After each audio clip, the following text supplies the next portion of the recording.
It's been, not to sound trite, but probably the best 4 years of my life.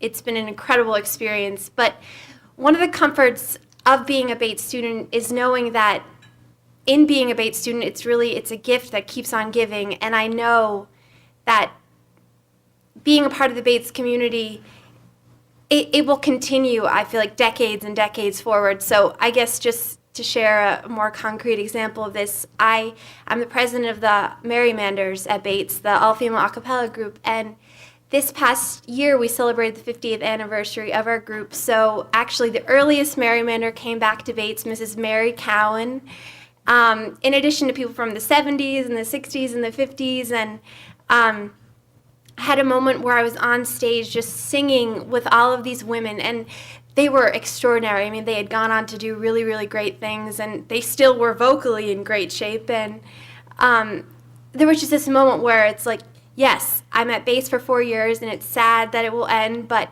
in the future I'll have the opportunity to continue to come back for the homecoming weekends, and just as these women had. And sort of going along off that, it was a week before my honors thesis was due, and emotionally I had been in a better shape before.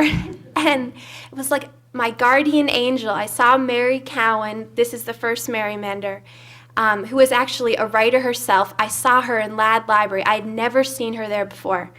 And she's a children's author, and she was just doing research, and she was there right by the computer, and I just needed to see her.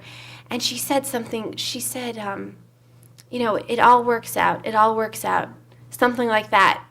And it was exactly what I needed to hear. I handed in my thesis, and I will always be grateful to her for that. But it was like, graduate 2009, graduate, 1959, together in the library. And it was this powerful feeling where I know this is going to end, but I will always be a part of this school, and Bates will always be a part of me.